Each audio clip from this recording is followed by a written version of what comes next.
In not-so-new news, fashion trends are hindering the development of our personal styles.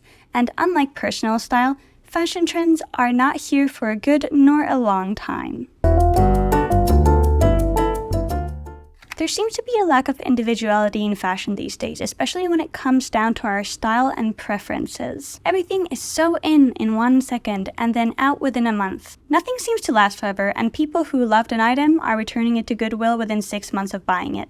In this video essay, I want to discuss what's happening and why it's a problem. Nowadays, different types of fashion styles and aesthetics are becoming increasingly acceptable. You can find a Pinterest board or a fashion guide article on pretty much anything you can think of. And trust me, I know this because I've been making aesthetic guides on this channel for 3 years.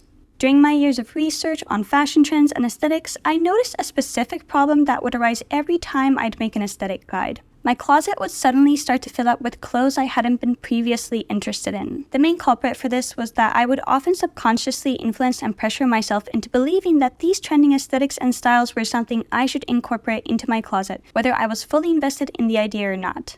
Fast forward to now, I have to admit I have donated those same clothes to thrift stores. What was so cool to me a year ago is now suddenly unappealing, and I wonder how it got into my closet in the first place. Oh honey, you want pitch? Oh.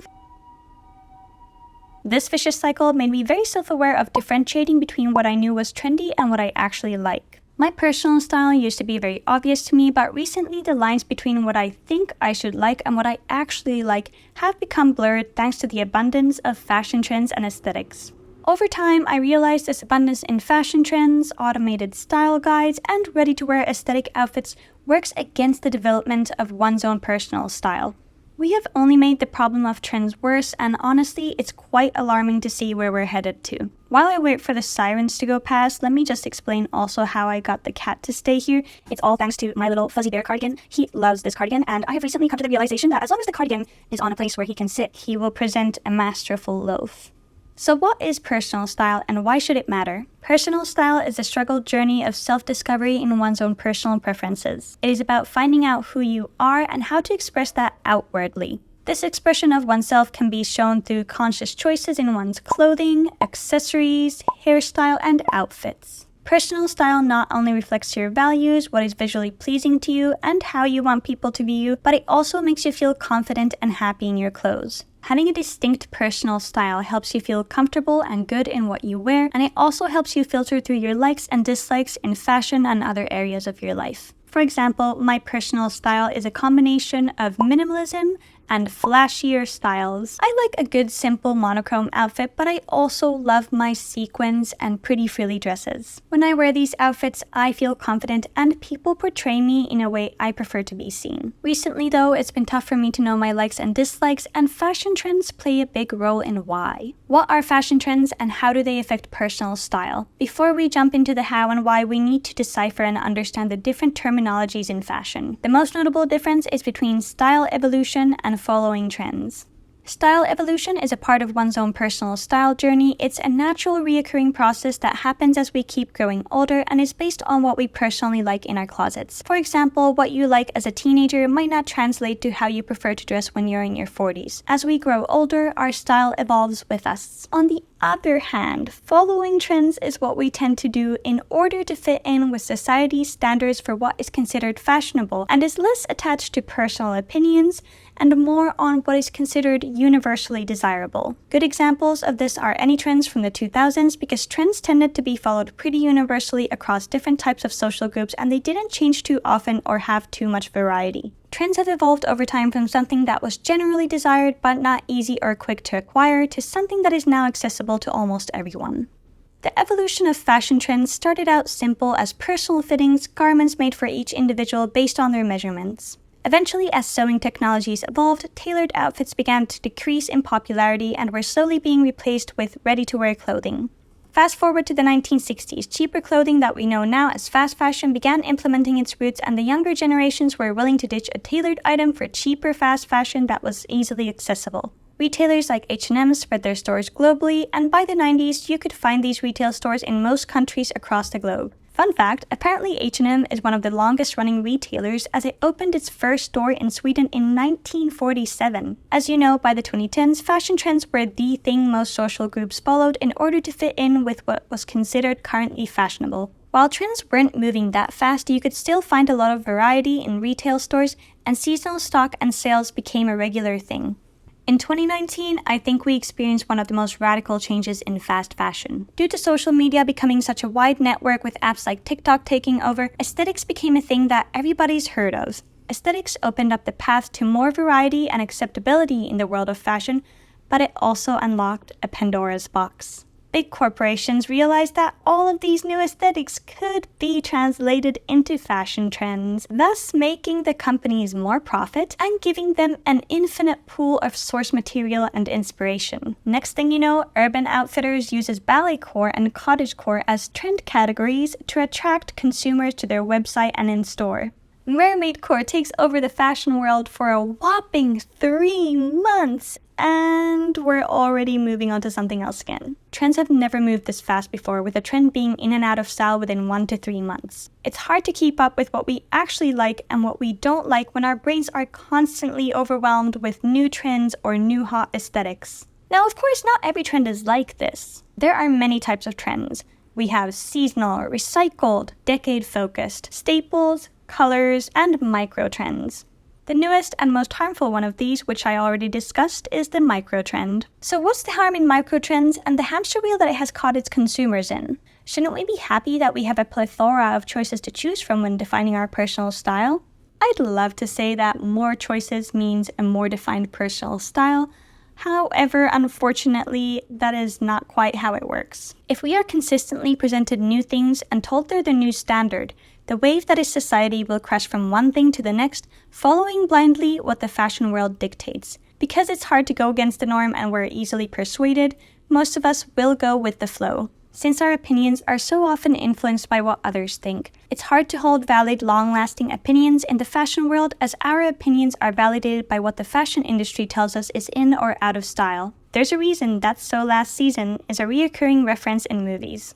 And you didn't just get it in. I saw it in the June Vogue a year ago. As someone who pays attention to the world of fashion, it is hard not to get influenced into the next swooping aesthetic or trend, whether we were influenced by actual influencers or fashion brands.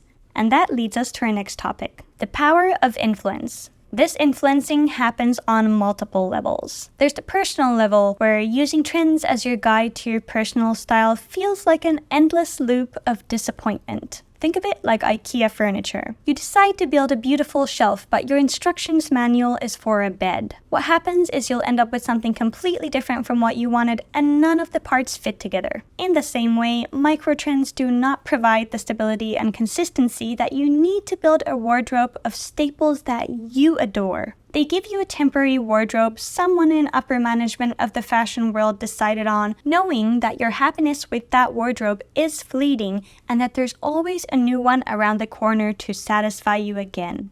Temporarily, of course. The double-edged sword of slow fashion becoming popular. These trends also harm slow fashion and smaller brands. These days, someone only needs to wear your small brand's clothing once in a viral video to get you customers. Unfortunately, the sudden massive attention that is given to these smaller brands causes a big issue: high demand in a short amount of time. Smaller brands usually only consist of anywhere between 1 to a dozen people working on their garments. A few good examples of these brands are Work from Beach Be Like, 𝚒𝚑𝚑 and 𝚒𝚑𝚑 and 𝚒𝚑𝚑𝚑𝚑 When 𝚒𝚑𝚑𝚑𝚑's strawberry dress went viral on TikTok in 2020, suddenly everyone wanted one. While this brought great profit to 𝚒𝚑𝚑, it also caused fast fashion companies to copy the design and make cheap dupes of it, as the original dress costs nearly $500. Suddenly, the attention gravitated from the original dress to the dupes, as most people cannot afford the dress at its original price or can't wait months for the dress to be made. So, they were influenced into getting some sort of variation of it.